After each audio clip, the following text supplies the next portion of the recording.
Light is the kind of energy that makes it possible for us to see. Without light there would be no life on Earth. Green plants use the sun's light to grow and produce food. In this process they produce oxygen, which we need to breathe. Without plants there would be no animals or food.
Light also provides us with fuel. The energy that the sun has sent to Earth for millions of years has been stored in plants and then changed into coal, oil and gas energy that we use today to operate machines and produce electricity and power. We also get heat from the sun. Without it our planet would be so cold that nothing could live on it.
All light comes from atoms, tiny particles that make up everything in our universe.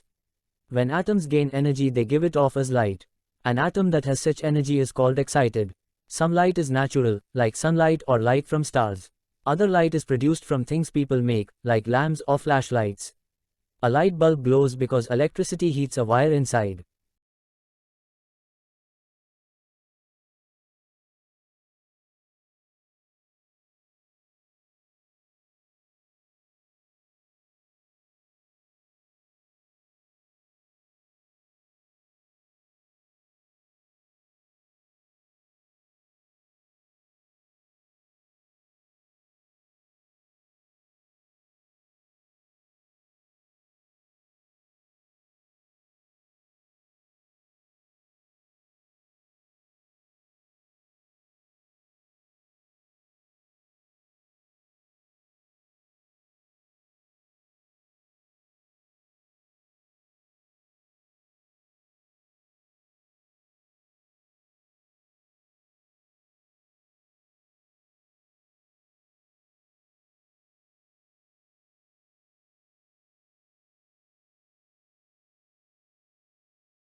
For a long time scientists were not sure about how light travels through space.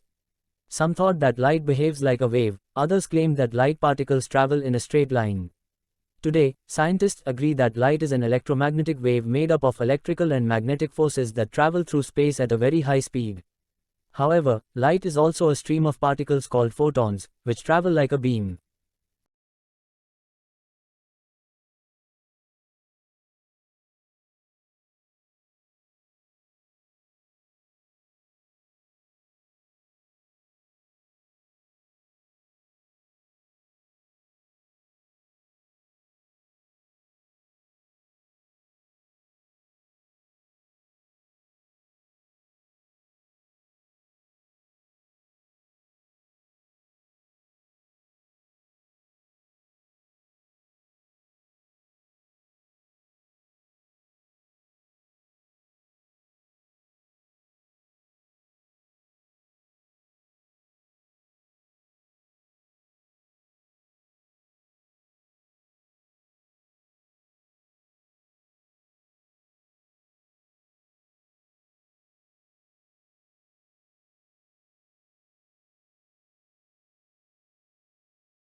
Light waves can be compared to waves in water. They have a wavelength, frequency, and amplitude. The wavelength is the distance between the two highest parts of a wave, the frequency is the number of times that a wave passes a certain point every second, and the amplitude is the distance between the highest and lowest points of a wave.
Light that comes from the sun is basically white.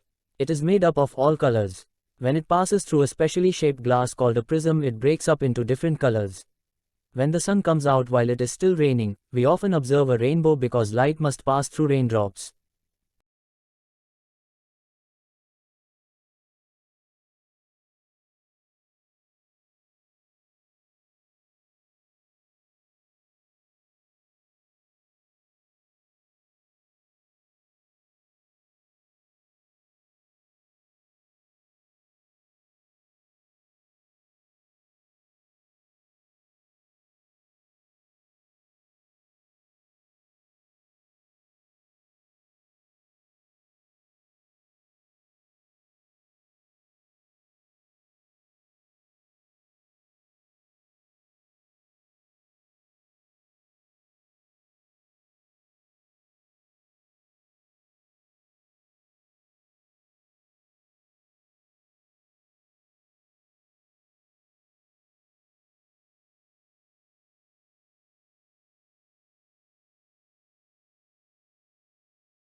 It breaks up into all the colors of the visible spectrum.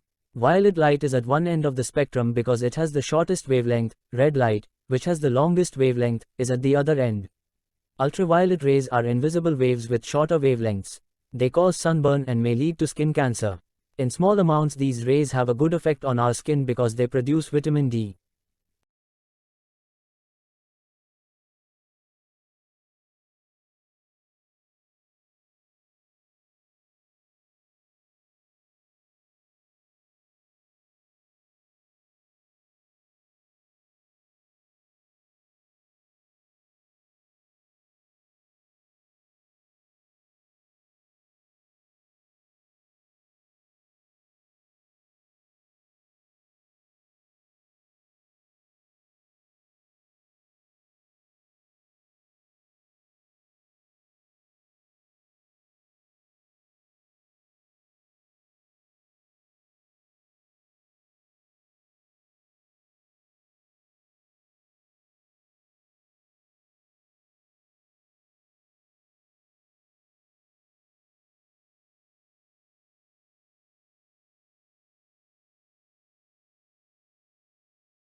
Waves with lengths longer than red light are called infrared rays. When you stand in front of a fire you feel warm, largely because infrared light is shining on you. Microwaves and radio waves are even longer. Microwaves are used to make food warm. Radio and TV stations broadcast programs by sending out radio waves, which may have a wavelength of up to a few meters.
What happens to light depends on the kind of object or material that it hits. Transparent objects, like glass, let light waves pass through without mixing them up. You can see through this material.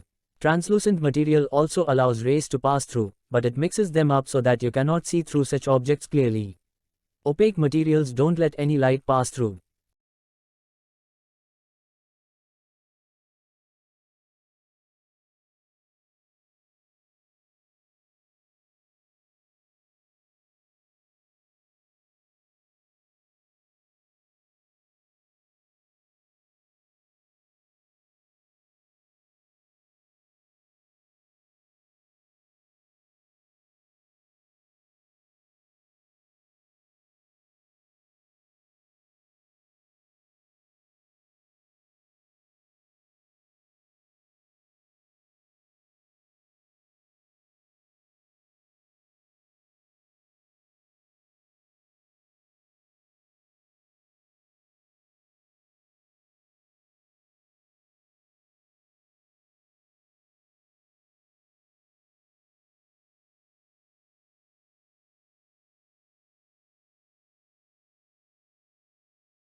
Scattering shows us what happens when light rays hit atoms, molecules, or tiny particles.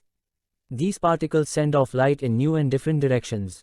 Most of the sky is blue because air molecules scatter more blue rays towards us than they do the other colors in sunlight.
The color of an object depends on the way it reflects and absorbs light.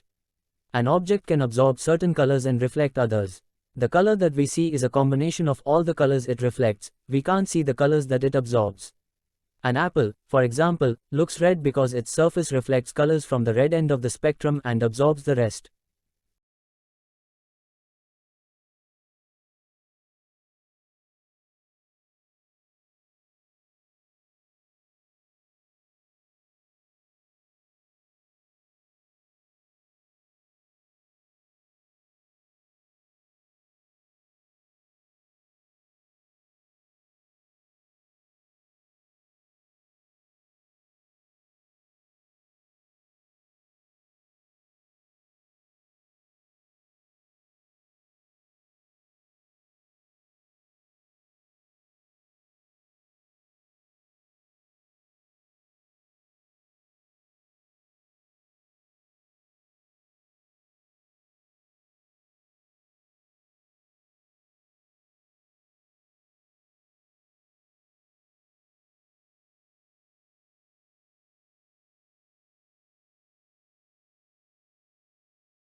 The brightness of light is measured in the unit candles, a name that dates back to the old days when wax candles were the only ways of lighting up a room.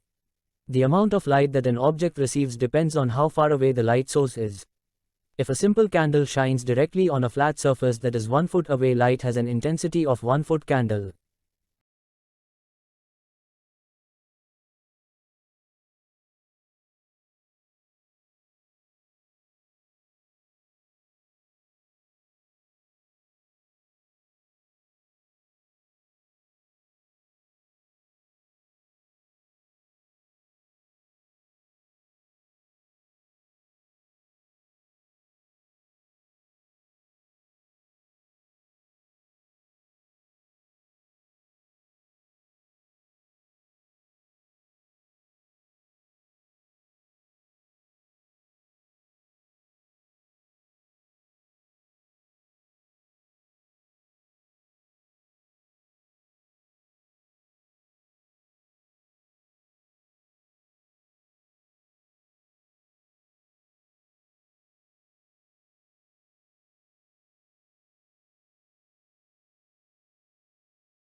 Smog is a combination of smoke and fog.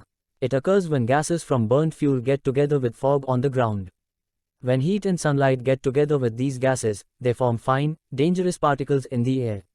Smog occurs in big cities with a lot of traffic. Especially in the summertime, when it is very hot, smog stays near the ground. It is dangerous to our breathing, and in smog areas we can't see very well.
Smog was first discovered in Great Britain in the 19th century, during the beginning of the Industrial Revolution. At that time, people used coal for heating and cooking. Factories also used coal to produce iron and steel. Smoke got together with wet, foggy air and turned yellow. The smog often stayed over cities for many days. It caused lung diseases and breathing problems. Thousands of people died in London every year.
Today, cities that have a high population and are located in hot, subtropical areas have the biggest smog problems: Los Angeles, Mexico City, or Cairo.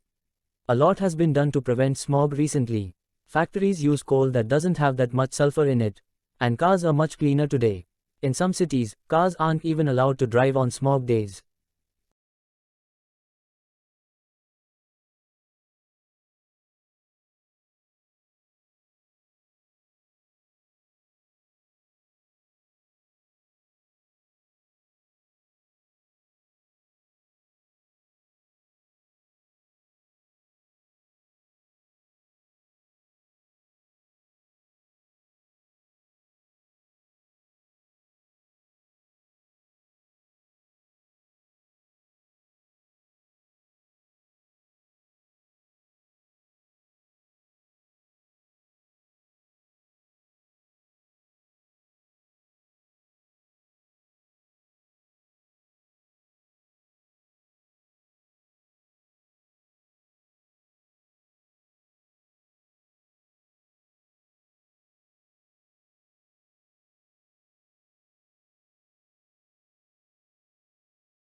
Our atmosphere filters the sunlight and keeps dangerous rays from reaching our planet.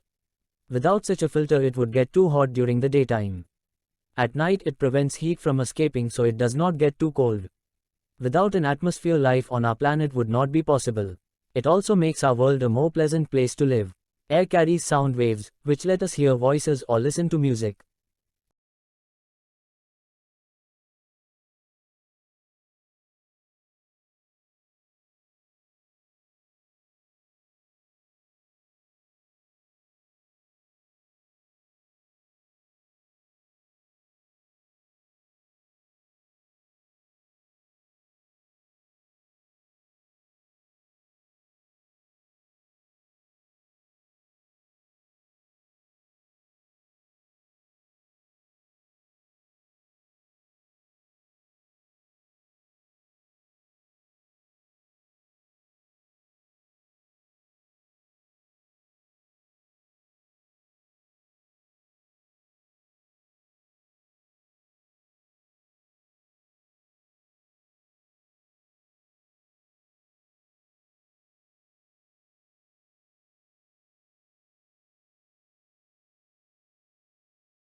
Most automobiles are powered by an internal combustion engine. Fuel, usually gasoline or petrol, is burned with air to create gases that expand. A spark plug creates a spark that ignites the gas and makes it burn. This energy moves through cylinders in which pistons slide up and down. They are attached to rods that move a crankshaft. Normal car engines have 4 to 6 cylinders, but there are also models with 8 and 16 cylinders. The turning movement is passed through the drivetrain to the drive wheels.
The engine and all parts that carry power to the wheels are called the drivetrain. It includes the transmission, drive shaft, differential, the axles and the drive wheels that move the car. While most cars have drive wheels in the front, some have them in the back. Cars that need to drive over all kinds of ground have a four-wheel drive.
When a car burns, fuel gases are produced.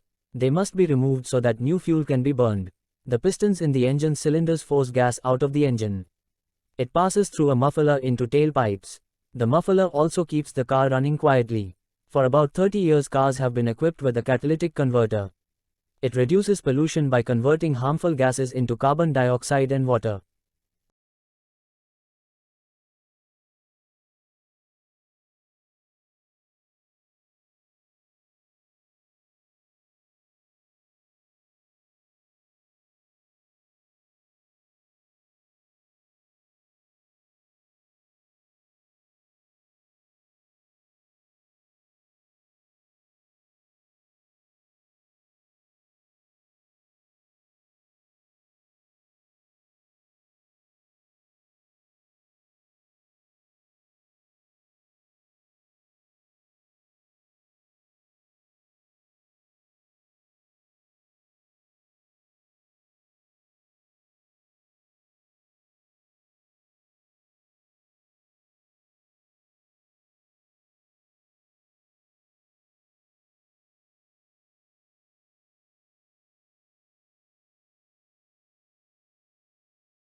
Even though today's car is a great machine that is fast, elegant and beautiful to look at, engineers are constantly working on a car that will make today's automobile look old. Experts say that future cars will be made of plastics and carbon fibers that will be stronger and lighter than steel. As oil is becoming more and more expensive, alternative power sources are being explored.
American car producers have also been working on ways to make diesel engines more fuel efficient. Diesel produces more energy when it burns, and sulfur emissions from the engine produce a strong smell. Because gasoline-powered cars remain the most popular type of vehicle in the United States, American car makers make diesel-powered cars mainly for the European market.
When harmful elements get into the air, they may cause health problems and can also damage the environment, buildings and soil.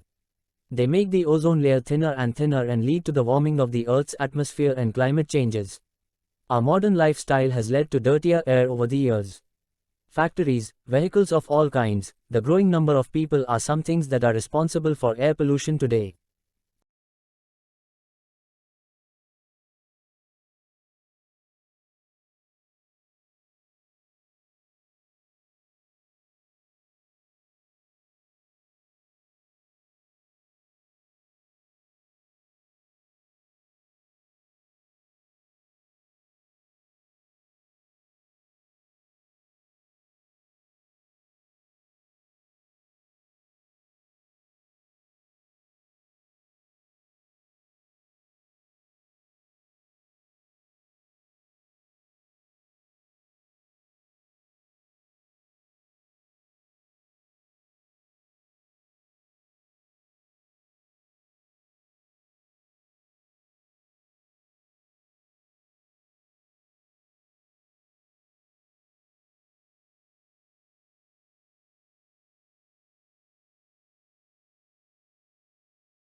Carbon monoxide is a colorless gas that is set free when wood, petrol or coal are not completely burned.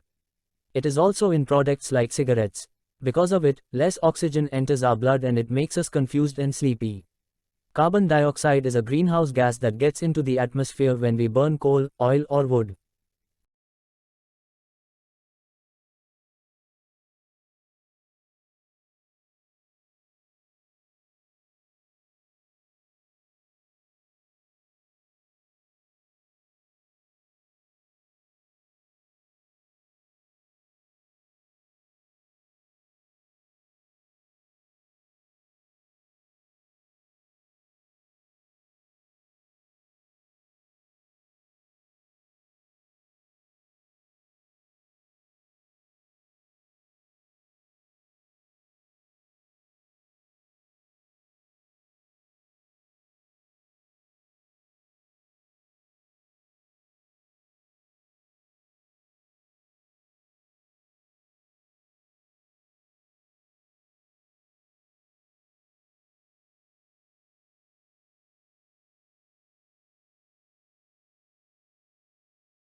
Chlorofluorocarbons are gases that come from air conditioning systems or refrigerators.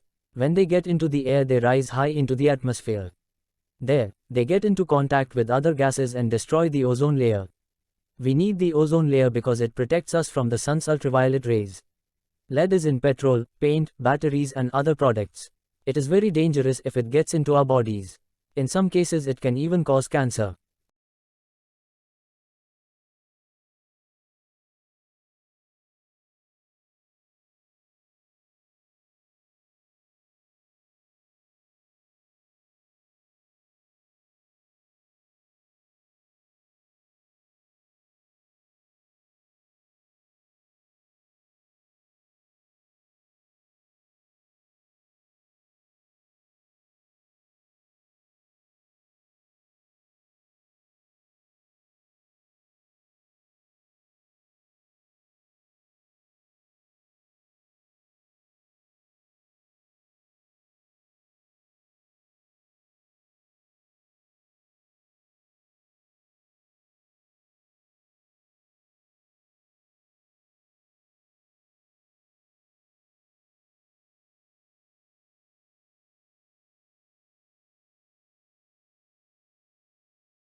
There are two types of ozone that we know of. Natural ozone is in the upper part of our atmosphere, but on the ground, people produce ozone too. Traffic and factories cause ground ozone. It is especially dangerous to children and older people. It makes them tired and doctors suggest not to go outdoors when there is too much ozone in the air.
Another result of air pollution is acid rain. It happens when sulfur dioxide and nitrogen oxide get into the air. When it rains, the water that comes down on us has these dangerous substances in it. Acid rain can also be caused by volcanic eruptions. Volcanoes send poisonous gases high up into the atmosphere. Acid rain leads to the destruction of forests, lakes and soil.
Many lakes and rivers have been poisoned over the decades, and even some types of fish have disappeared. Buildings also corrode because of acid rain. The pollutants can travel in the air for a long time before they come down to Earth. That's why it's sometimes hard to tell where dangerous pollutants originate. Acid rain that destroys forests and lakes in Austria and Germany may come from power stations in Eastern European countries.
The job of cleaning up our air is difficult but not impossible.